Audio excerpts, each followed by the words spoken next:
नमस्कार, आप देख रहे हैं रेड 100 न्यूज। खबर किच्छा से है।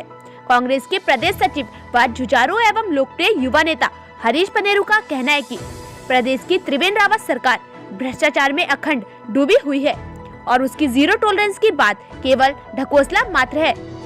कांग्रेसी नेता श्री पनेरू ने यहां किच्छा में एक प्रेस वार्ता के दौरान कहा कि NH 74 के बड़े घोटालेबाजों को भाजपा सरकार बचाने में लगी हुई है, जबकि इसमें छोटे लोगों को फंसाने का काम किया जा रहा है। उन्होंने कहा कि यदि प्रदेश की त्रिवेंद्र सरकार इतनी ही ईमानदार है तो अभी तक प्रदेश में लोकपाल की नियुक्ति क्यों नहीं की गई।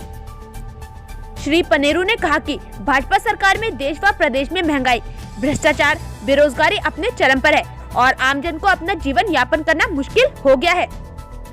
लेकिन भाजपा सरकार आमजन की समस्याओं की पूरी तरह से अनदेखी कर सत्ता के मद से मस्त है। उन्होंने कहा कि जनता भाजपा सरकार से बुरी तरह त्रस्त है और आगामी 2022 के विधानसभा चुनाव में भाजपा को धराशायी कर कांग्रेस को सत्ता सौंपने का पूरी तरह मन बना चुकी है, क्योंकि जनता को भरोसा है कि केवल कांग्रेस पार्टी ही देश व प्रदेश का विकास कर सकती है और आमजन की समस्याओं को दूर करने में सक्षम है।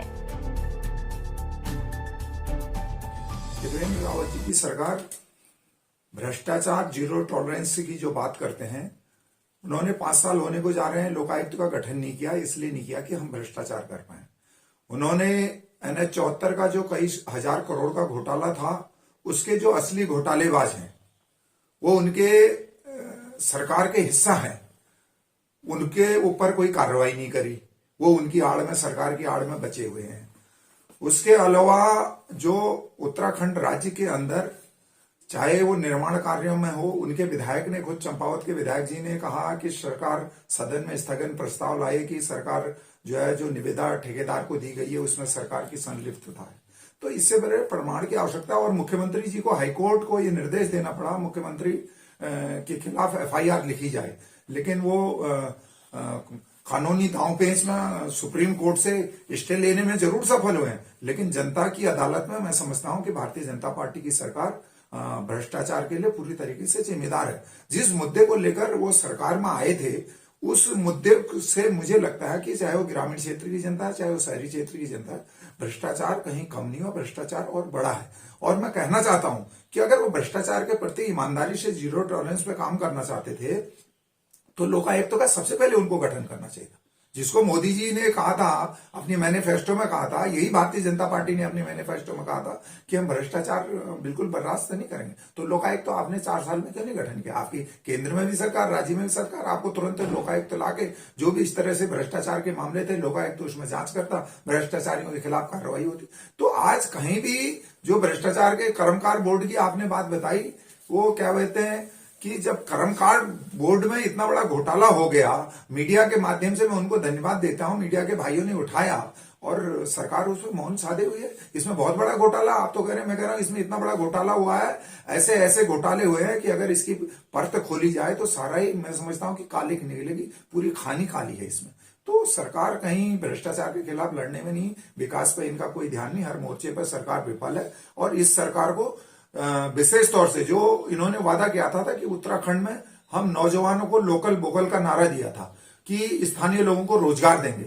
आज हर एक आदमी बेरोजगार है, परेशान है, लोग जो है रोजी रोटी को परेशान है। सरकार के पास कोई विजन नहीं है, कोई जो हमारे स्थानीय उद्योग है वो दम तोड़ रहे हैं, लोकल के लोगों को उसमें रोजगार नहीं मिल रहा। तो सरकार हर मोर्चे पे फेल है कि आप लोकायुक्त नहीं लाए। आप NH 74 का जो इतना बड़ा घोटाला हुआ, जो पूरे देश में हुआ, उसमें डबल इंजन की सरकार, उसमें CBI जांच तक की बात सदन में की गई थी, उस मुद्दे को इन्होंने भुला दिया। तो कुछ लोगों को जेल भेजकर, छोटी मछलियों को जेल भेजकर बड़ी मछलियों को बचाने का काम किया। तो इसलिए हम सरकार को कोई ये घेर नहीं, कोई आरोप नहीं लगा रहा हूं। ये उत्तराखंड की जनता और आप मीडिया के भाई जानते हैं कि सरकार ने इस तरह से कई ऐसे काम किए हैं जिसपे भ्रष्टाचार की बू आती है।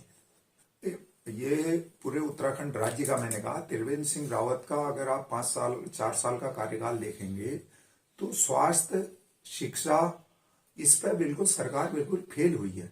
मैं कह रहा हूं कि आप इंटीरियर में चले जाए कि लोग आज भी डोली पे लाके अपना इलाज करा रहे हैं। वो तो अच्छा है कि प्राचार्य थोड़े बड़े आदमी हैं, वो बेचारों का मीडिया ने संज्ञान ले लिया, मैं उनको धन्यवाद देता हूं।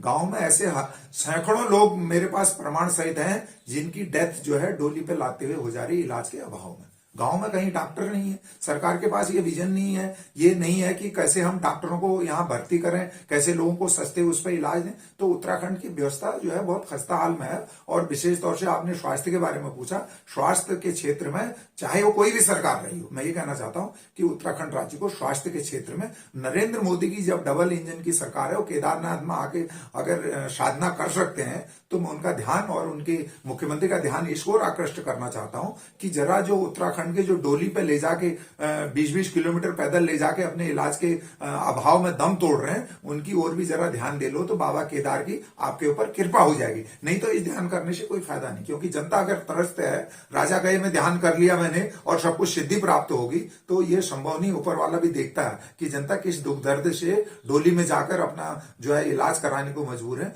तो ये सवाल एक बहुत बड़ा मुद्दा है। नहीं, फूट देखिए ऐसा होता है, एक घर में जब होते हैं, कोई भाई मीडिया में किसी ने कभी कुछ कह दिया हो तो मैं नहीं ये कह सकता, लेकिन फूट जैसी कोई बात नहीं। हमारा प्रदेश का जो नेतृत्व है, प्रदेश अध्यक्ष जी के नेतृत्व में, नेता प्रतिपक्ष के नेतृत्व में, पूर्व मुख्यमंत्री जी के नेतृत्व में सब एक हैं और बड़ी मजबूती के साथ हम, आपने देखा होगा पिछले दिनों से लगातार 5 साल में, कोरोना काल में आपने देखा होगा हमारे प्रदेश अध्यक्ष जी, नेता प्रतिपक्ष जी तमाम कोरोना क्षेत्रों में ऐसे गए, लोगों ने जनता की सेवा करने का काम किया है। और लोग जो है, उत्तराखंड की जनता जो है कांग्रेस को विकल्प के तौर पर देख रही है। 2022 में निश्चित तौर से मुझे पूरे विश्वास के साथ मैं कहना चाहता हूं कि कांग्रेस को जनता जनादेश देगी और हम सत्ता पर प्राप्त करेंगे। सत्ता प्राप्त इसलिए करेंगे कि लोग जानते हैं कि तिवारी जी के टाइम में इतना बड़ा सिटकुल लगा, ये नरेंद्र तिवारी जी की देन थी। तो हम उस परंपरा को मानने वाले लोग हैं, हम विजन देने वाले, हम काम करने पर विश्वास करते हैं, हम रोजगार देने पर विश्वास करते हैं,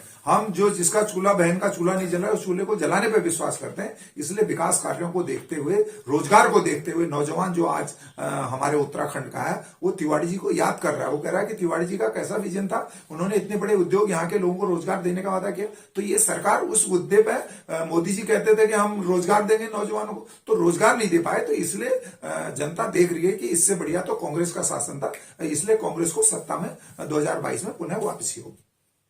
खबरों में बने रहने के लिए बेल आइकन दबाएं और रेड 100 को सब्सक्राइब करें।